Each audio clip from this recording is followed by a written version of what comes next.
selamat pagi anak-anak. Hari ini kita akan membahas bab baru dalam pembelajaran biologi kelas 12, yaitu tentang pola-pola hereditas. Nah, apa yang kalian ketahui tentang pola-pola hereditas? Beberapa hal yang dibahas dalam bab ini, diantaranya pertama adalah tentang tautan gen. Tautan gen itu sendiri adalah suatu kondisi di mana terdapat lebih dari satu gen yang mengendalikan sifat berbeda dalam satu kromosom. Coba perhatikan, ini terjadi pada saat meiosis. Individu dengan genotip A besar, A kecil, B besar, B kecil cenderung membentuk dua macam gamet saja, yaitu A besar, B besar, dan A kecil, B kecil. Kondisi A besar, A kecil, B besar, B kecil itu disebut dengan heterozigot. Nah, pautan atau tautan gen atau bahasa Inggrisnya gain linkage adalah ini terjadi biasanya pada autosom ya atau kromosom tubuh.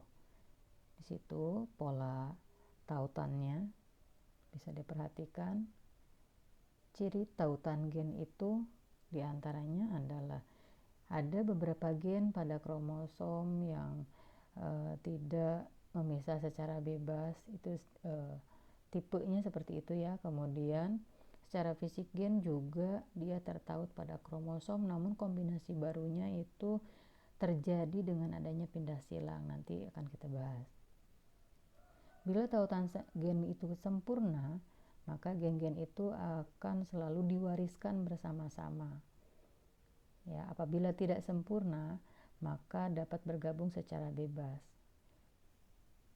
Nah, di sini jenis-jenisnya.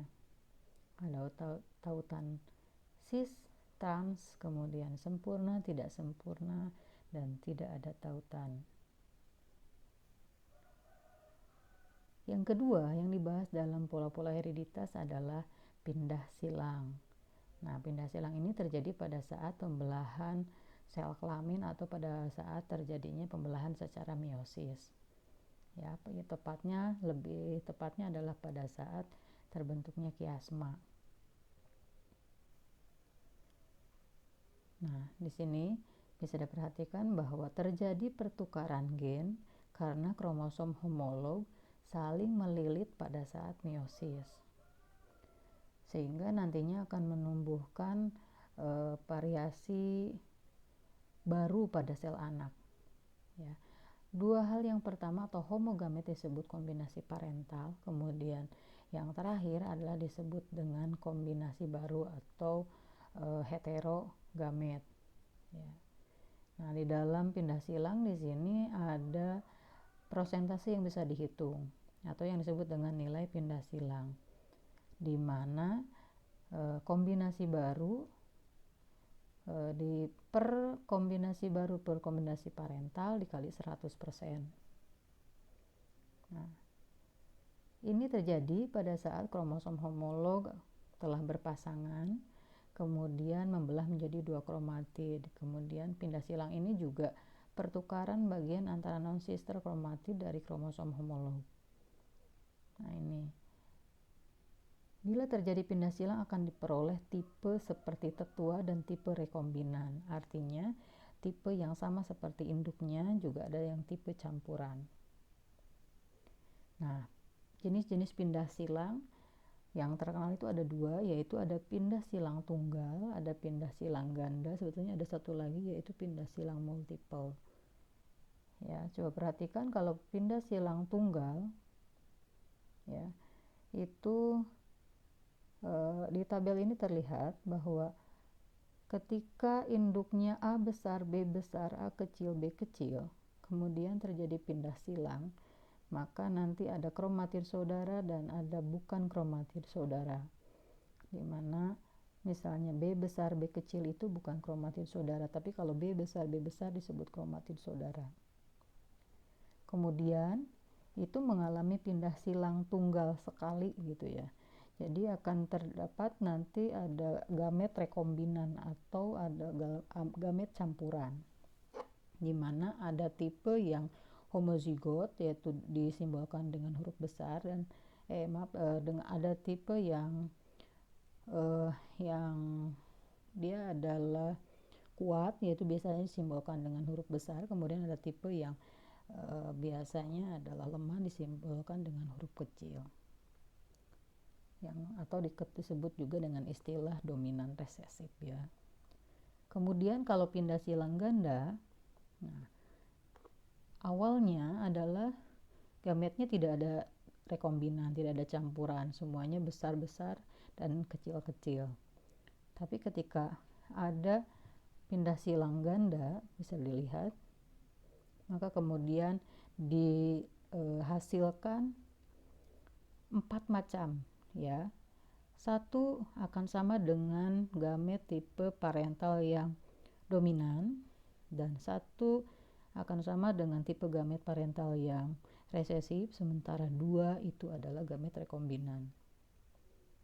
Nah, ini pindah silang yang lebih disimbolkan pada proses gametogenesis. Tadi ya, ini sama saja rumusnya, yaitu nilai pindah silang itu bisa didapat dengan menghitung jumlah tipe rekombinasi atau tipe gamet yang gabungan heterozigot ya, kemudian dibagi jumlah keseluruhan kali 100%. Ini contoh perhitungannya. Nah, selanjutnya bahasan di dalam pola-pola hereditas adalah tentang tautan seks. Yang pertama adalah determinasi seks ya. Determinasi seks atau penentuan jenis kelamin itu didasarkan oleh faktor genetik dan faktor lingkungan. Sedangkan tipe-tipe jenis kelaminnya ada berapa macam. Yang pertama adalah tipe XY.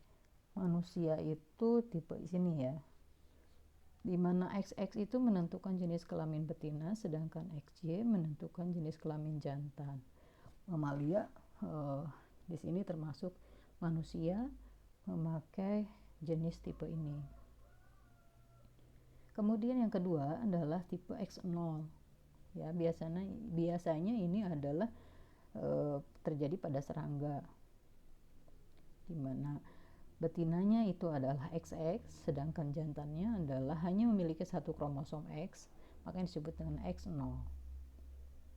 Kemudian yang ketiga adalah tipe ZW, di mana betinanya disimbolkan dengan ZW, sedangkan ZZ-nya itu dimiliki oleh individu jantan. Ini agak terbalik dengan yang tadi, di mana kalau tadi homozigot itu biasanya adalah perempuan atau betina, di sini tipe ZW yang memiliki tipe homozigot adalah jantan. Ini contohnya pada burung dan ikan.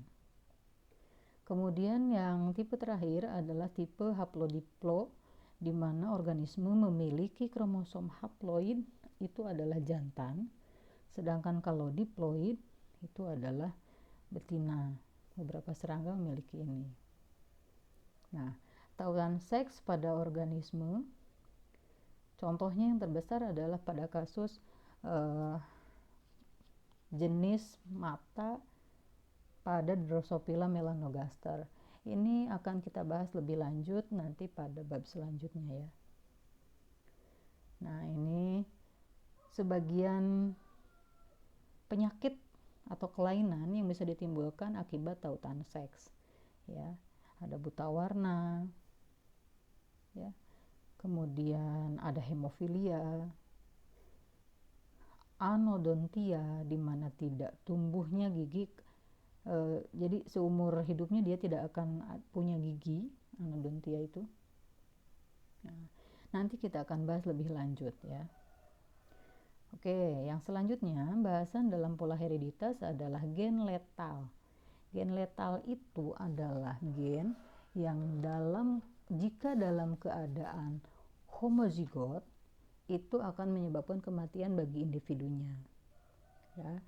Homozigotnya baik dalam keadaan homozigot dominan, maka akan disebut dengan gen letal dominan, atau dalam keadaan resesif, maka disebut dengan gen letal resesif.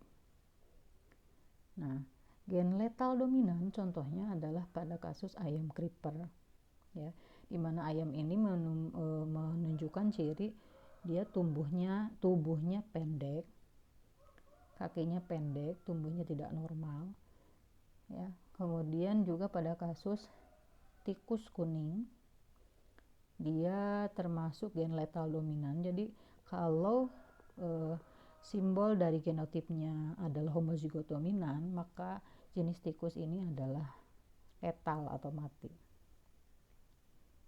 Kemudian ada Brachydactyly, itu adalah suatu kelainan juga di mana jari-jarinya pendek, itu termasuk gen letal yang dominan.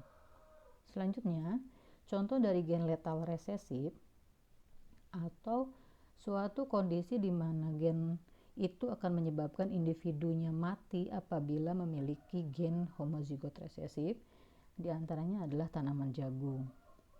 Tanaman jagung atau tanaman jenis apapun biasanya adalah berdaun hijau. Tapi kalau gen letal resesif pada jagung, dia biasanya daunnya berwarna putih, itu menyebabkan kematian pada tanaman jagung tersebut. Yang kedua adalah contoh dari gen letal resesif adalah ichthyosis congenita. Ini diderita pada bayi, di mana kelainannya adalah bayi itu kulitnya lahir tebal, banyak luka sobekan sehingga meninggal biasanya pada saat di dalam kandungan atau sesaat setelah dilahirkan. Nah, ini tadi ya contoh persilangannya. Nah, selanjutnya bahasan dari pola hereditas adalah tentang gagal berpisah atau non-disjunction. Ya. Pada saat terjadi meiosis ada kemungkinan ini ya. Bisa saja harusnya gen itu berpisah dengan pembelahan meiosis secara 2 kali, tapi pada kasus tertentu bisa aja ini gagal ya. Ini bisa dilihat dari tabel. Nah, pada saat yang pertama adalah harusnya kromosom itu membagi menjadi 2 gitu kan. Nah, tapi pada kasus yang non-disjunction atau gagal berpisah, ternyata tidak membagi, sehingga mengakibatkan adanya kekosongan kromosom. Ya. Nah, ini menyebabkan nanti adalah sel anaknya akan mempunyai kromosom kurang atau lebih. Itu semuanya menghasilkan atau mengakibatkan kelainan pada individu tersebut. Ya, kalau kelainan itu terdapat pada autosom, maka nanti akan menyebabkan kelainan secara fatal. Kalau pada gonosom, biasanya ada kelainan secara seksual. Selanjutnya nanti dibahas lebih jelas pada bab tentang kelainan disebabkan oleh kromosom ini. Demikian penjelasan tentang pola-pola hereditas. Terima kasih atas perhatian kalian. Semoga hal ini bisa memberikan penjelasan lebih baik, memberikan gambaran tentang pembelajaran tentang pola-pola hereditas. Apabila ada pertanyaan, kalian tuliskan pada kolom komentar atau chat kepada Ibu secara personal. Terima kasih. Assalamualaikum warahmatullahi wabarakatuh.